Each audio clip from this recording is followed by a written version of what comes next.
Broadcasting from the business capital of the world, this is the Podcast Business News Network.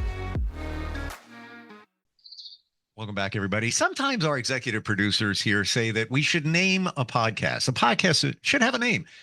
The name of this one is, What's the Story? What's the story? We all have a story. And I feel that when we hear other stories from others, that we can learn from that. However, you're telling yourself a story about yourself. Is that story true? It's very impactful and life-changing once you realize maybe that the story that's going around in your brain is not really true, and you're defeating yourself. And let's dig into that. She is an amazing certified life coach and a Clarity Catalyst instructor, and really focuses on mindset. We're definitely going to focus on that today. That's our story, and she's our professional of the year. Ghada Elias is back on the program with us. How you doing today? I'm good. It's a tough day, but I'm dealing with it. Yes. So it's good. We all have stories, don't we? Oh, and you know what? My story was, so I'm going to share my story with you. And we do. And sometimes our story is just a fiction of our mind. And sometimes our story is a true story, but it's how we tell it. So I want to tell my story today. Sure. But I want to say it in two different ways to show the difference in how we tell our story. And you've been very transparent in these podcasts in terms of your life, what you got going on, your son, and all of that. So I appreciate this. And I have a feeling how this is going to go, where we're going to hear two different versions of a story and how that can be a game changer if you want to believe the story that you're telling yourself. Yeah. If you want to believe that it's a tragedy or just life. Okay. So my story. I was born in Lebanon during the Lebanese war. I come from, I don't want to say poor, but my parents had enough to feed us, basically. I'm one of 10. I lived the war, and my mom passed away when I was 12. So I don't remember my mom much, which I wish she was still here. At the age of 16, we moved to the US. And back then, there was no social media, so no one ever prepared us for what we were going into in this country, the culture shock. Back then, there was no social media, so we didn't know what it was living in the US. I went through depression, 5 years of depression. Hated living here, did not like it, wanted to move back to Lebanon, but I couldn't.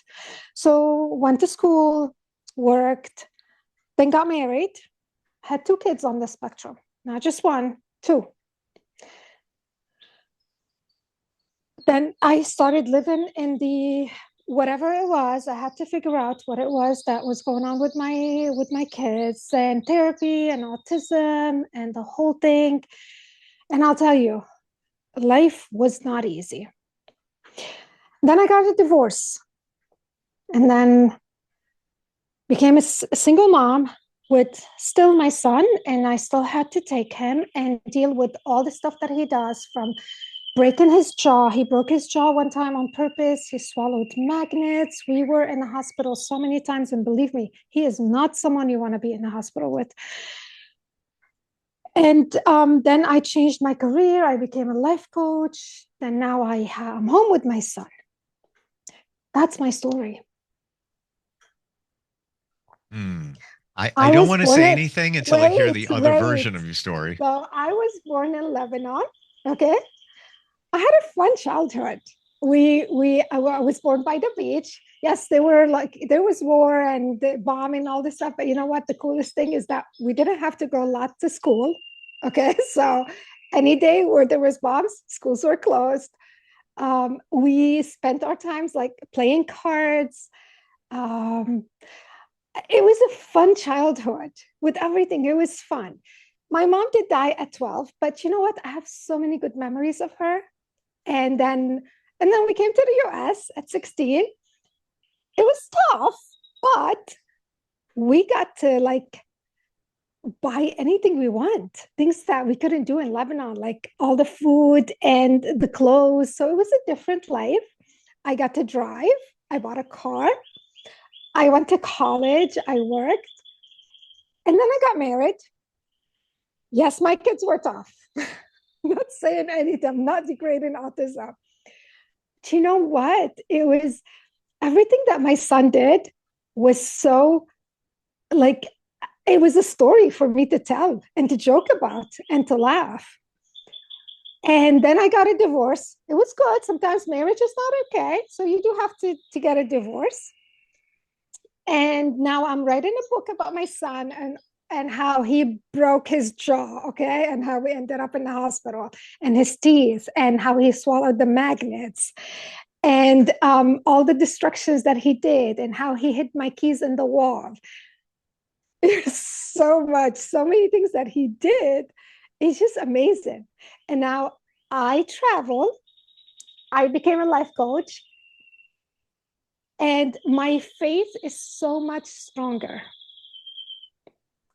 And I learned to choose how to talk, but I am blessed with a funny, like a joyful personality.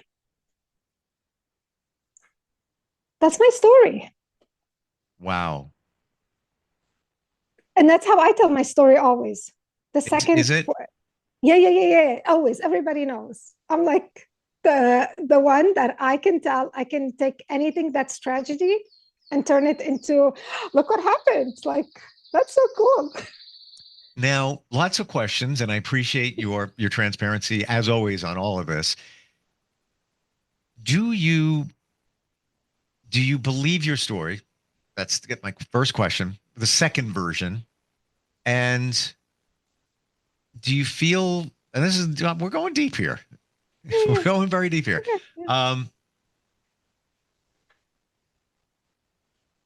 I know you're looking for the positive, and I love it. And I'll get to my picture in a moment of all of this too. But is it you now? Is it truly you? Your second story. My second story has always been me. Now, I'm not saying that I did not vent. I do vent. Yes, I do. Like yesterday was a bad day. I went to my friend. I was like, I am so tired. I'm overwhelmed. I'm exhausted. I do vent. I do let it out. But that's just part of us. We're feelings.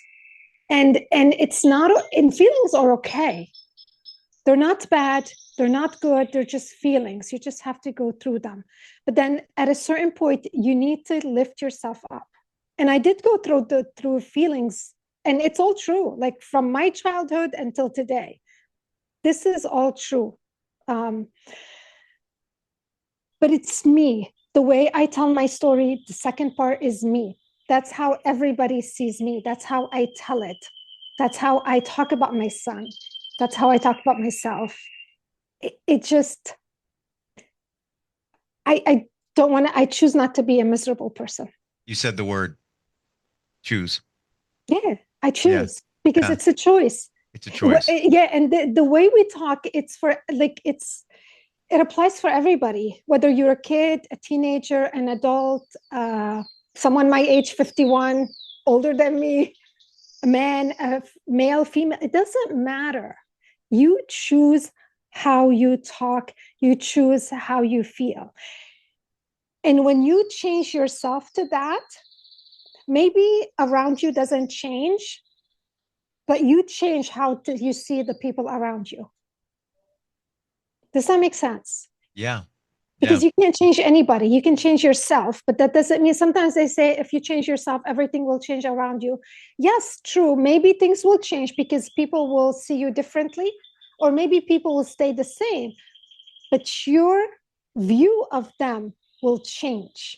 Yes. They're not going to change. No, most likely they're not going to change. No, and nor should they. That's them. It's not our job to change them. You know, some people enter a relationship thinking, I can help them. I can change them. No. Don't do that. It's their choice to do what they're doing. And so many times we can be faced with bad news. And yes, it's horrible sometimes. It's like, whoa. But you and sometimes we don't have a choice in that. But you always, always, always, always, always, always have a choice in the way that you're going to deal with it and look at it. You just do. And it's hard to realize that. And sometimes it's hard to get over that speed bump. Now I could say it's a mountain, but it's a speed bump to realize it. Mhm. But which would you rather do? Choose to be angry and miserable and just, negative, or look at the positive of that situation? And I know it's hard to, and I didn't drink the Kool-Aid, by the way. I really mean this. It's not like I've been mind controlled, because there are people saying, yeah, come on, you guys, the two of you are putting the rose-colored glasses on and you're just, Yeah, looking that way. No, we're realists. yeah, We can yeah. see there's, some things are a little more challenging, but there's always a positive side to it. And I think most importantly, when you choose positivity, more positivity is going to happen. That's, I think, a game changer right there. But choosing positive is so hard. Oh, yes. It's so easy to be negative, to stress, to be angry, to have all these negative feelings. It's easier. It's easier.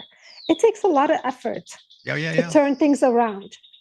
Okay, like today, I have to say, I'm still not okay until today. So I just sat down and I started writing. And I kept Mm. on writing and writing until, okay, I feel like everything now is on paper and it's out of me. So I have a way to let things out of me. It's either I talk to my friends or I journal. Mm. Can we talk about that for a minute? Sure. Journal. Okay. Journal. So, and I'm sure others have dealt with this too, but I started journaling. I'm embarrassed to say that I haven't done it because everybody says to do it, and I've waited. So I started journaling probably October, Okay. and in the beginning, I wrote a lot, and feeling based and also facts. This is what happened. This is how I'm feeling. I find myself now writing less, but also I'm trying to explain this. Also, I don't even want to hear me anymore sometimes. It's like you're really talking to yourself. So you have that friend that can sometimes, dump on you. Oh my God, there's what's going on. You're not going to believe it. And you support them as best you can. Sometimes I feel I'm that person to myself when I journal, but maybe it's because I'm not journaling more positive stuff. Maybe I'm looking at negative things because my mind is like, well, that's why I'm doing this to journal. But maybe, I should look at it more in a positive way. What are your thoughts overall? I think journaling is different for everyone. So I'll share what I do. Okay, I have 4 journals. One is where I write about my faith, like anything that has to do with faith and my prayers and anything that I hear. One is intuition. I get So, these whoa, you things. have a journal just for intuition? Yes, yeah. I write Cool. things like it's so funny. I was at the doctor's office with my son, and there's this tank and this fish that's going back and forth, back and forth. So I wrote about the fish, a story about this fish that keeps on. It's just like a person that's going, hitting the glass, then going back. And if she really realizes that there's no way out, she is so stuck in this tank. It's just things and ideas that come to my mind. Yeah, Hmm. I get these things at night or in the morning when I first wake up, like things that I write about. I have one about like stories of when I travel and like mistakes I make and how fun they are and what happened to me. And the last one, I don't remember what I have. Like I know I have 4 journals, but each one for different things. Journaling is not about just how you feel about yourself. It can be about anything. You can write about anything. Can I read you something that I wrote right now, like before? It's nothing. It's really nothing. It's just that it came to my mind. I wanted to write, so I started Sure. writing. I'm here on purpose. I'm not a mistake. I'm not by coincidence. I am on earth for a reason. And then I kept going and going and going. Wow. Now, which journal would you put that one in? The intuition one or the faith one, because God has me here for a purpose. I don't know what it is. Maybe one day. I don't know. Well, things download in my mind connected to music because I play music on the radio, have for forever. And there's a song that whenever that pops in my head and that thought, it's called, and it wasn't a hit. It's by an artist that has since passed. He had hits. So this was not one of them, but it's a good song. Dan Fogelberg is the artist. He was big in the 70s, and the song is called Part of the Plan. And just what you said, I've referred back to the lyrics. And part of it, I'm going to, paraphrase here. One day I'm feeling all holy and humble. The next day I'm ready to crumble. A message comes through and basically moves you forward. And it's all part of the plan. And one day we will all understand. One day we'll all understand. Well, just what you said. Maybe will we? I don't know, but maybe we will. But that's kind of what that song talks about. It's not a religious song. It's just a, belief in that there are no coincidences and this is happening for Oh, a reason. yeah, that's it's yeah. Us being here, I don't believe in coincidences. Mhm. Coincidences. It's yeah, people come into your life on purpose, for a purpose. Yeah. And yeah, you just have to figure things out, or maybe not figure things out. Just live life and choose. I could, and it's not for today, but even in the last week, if I told you in a major situation in my life, if I told you the pieces that have come together and how they're connected to other things, your head would spin because mine is spinning. And I'm just sitting there waiting to see what unfolds. Yeah. But I will say this, and this is the choice, right? Um, I could worry about certain things. I'm not. It doesn't help, I'll tell you. I mean, we do worry. It's not like we don't worry. It's there. But we don't let it control our life. We don't let it just suck us in. Same thing for my kids. 2 kids on the spectrum. I never thought my son would talk. I never imagined that my daughter would go to college. If you knew them back then, never. Wow. Yeah, Were you worried? I don't think I had. My story is different than other parents' story. The way my life started with my kids, but I I didn't have time to worry. It was just like I was given all these issues, and I'm a fighter, so I just refused. Like I refused to compare my kids to other kids. It came to my mind, but then I brushed it off. Like I cannot do that to myself, and every time I worry, I would go back to my faith. My faith is the rock of my life. It's the rock. Faith is my prayers. That's how I live my life, because I believe that things will fall into place and doors will open, even when it seems they're not going to open. They do open. I truly believe in that, and I'm not saying that I have a life to prove that. What do That's you say to people? Well, okay, let's center on faith, and it sounds like faith is connected to religion in what you're describing, and it faith and is. It is. yeah, nothing wrong with that. It's Yeah, no, it is. I don't use the word religion because they all have like their own sect. I mean, I'm Catholic as a religion, but my faith is my faith. I don't know how else to describe it. what do you say to people? And I think it's wonderful that you feel that way. Um, what do you say to people that say, I want to, have that kind of faith, but I don't. I try to, but it just doesn't happen for me. What do you tell them? What would you say to somebody? Um, in the midst of you feeling is not happening, it's truly happening. Hmm. That's faith.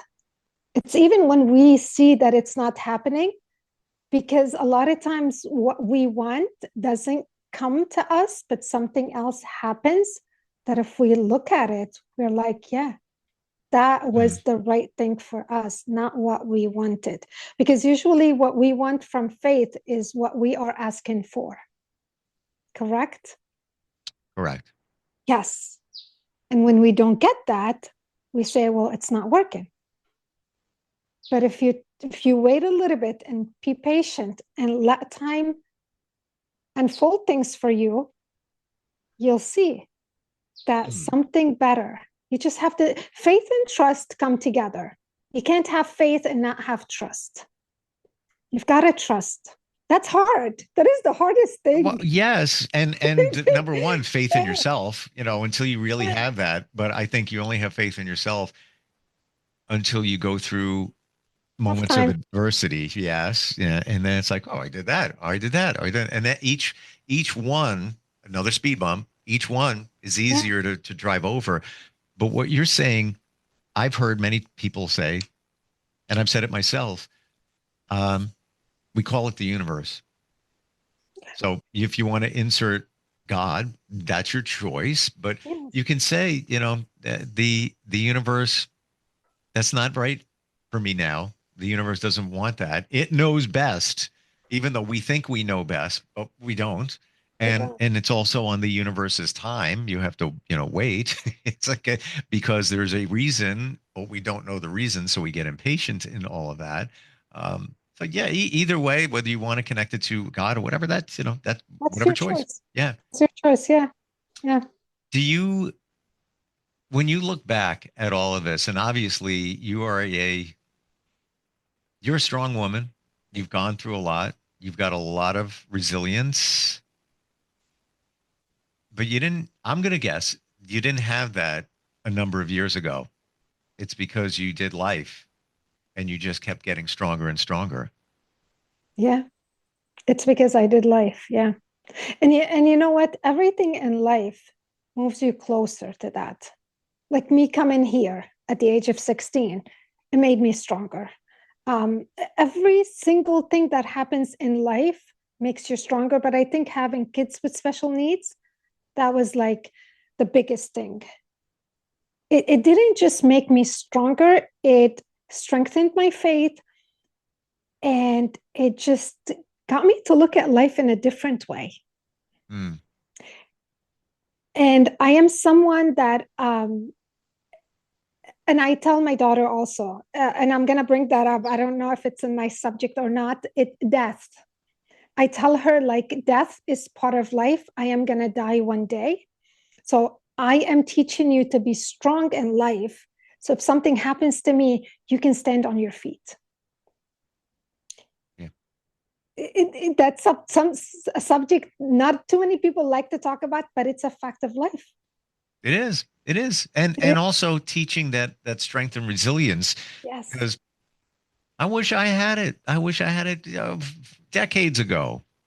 I wasn't ready for it apparently, but um my life may have moved a little faster, moved in different directions, realized certain things because I had that strength. Um, wasn't time, apparently. And I believe, it's only been in the past 5 years where, where I can turn and say, oh, you actually have this now. You're good. Yeah, you can rely on you, meaning me. Same thing for everybody. And there's even been times, even in the last year, where I'm like, I just want to go it alone because I appreciate everybody's support. I got it. We're good. Because I know I'll get it done. I'll move it forward. Not gonna worry about it. Um, but it's kind of a good feeling though, isn't it? When you know that I got this. Yes, it's not easy. Yes, Yeah. things come up. I won't use any of those words, but it's like really, but it's kind of a nice feeling though that you've got you.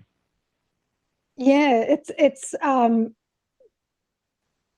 you always need friends. You always need someone to support you. You always need someone there for you. Totally. Because we're people. We have feelings. We have emotions. But you can stand on your feet. Yes. Yes.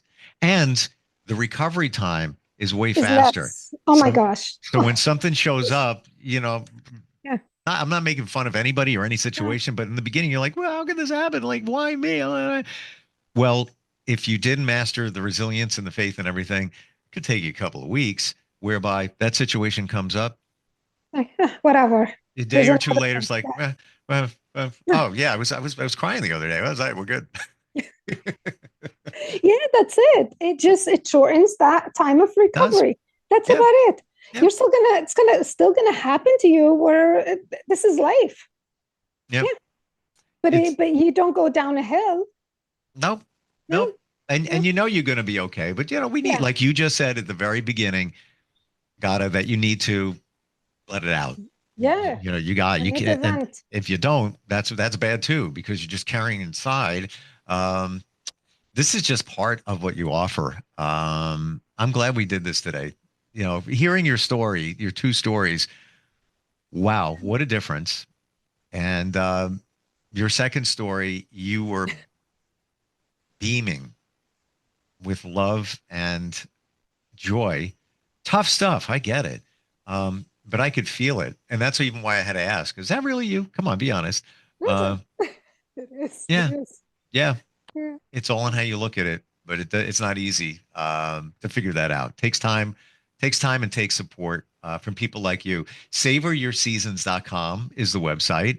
Go there, start the conversation, tell your story. Tell your story. Tell your story. I love hearing people's stories. I really do. I learn, like, from you today, I learned like little pieces you pick up. And we all have a story. It's how you tell a story to yourself that makes the difference. Thank you so much. It's been wonderful, these podcasts, especially today, just learning about this process. And you're there to support anybody, no matter what their story is. SavorYourSeasons.com. Something tells me, and going with the intuition thing, that we'll connect again in the future. And even there, I have two journals. So one is just the average journal. The other one's the gratitude journal. I think I'm going to change it up. Yeah, see, trust yourself, trust your intuitions, trust your feelings, trust whatever it is, write it. Yesterday I sat down and I read things that I wrote in 2017 and I'm like, wow, cool. That's the other part. You get to look back and see your progress. Yeah. And you don't have to journal every day. That's the thing. People think they have to journal every day. No, it just comes to you. Write it. And when you're feeling it. When you're feeling it, that's it. Thank you.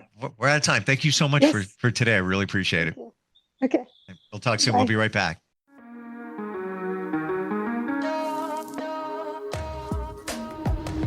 Broadcasting from the business capital of the world, this is the Podcast Business News Network.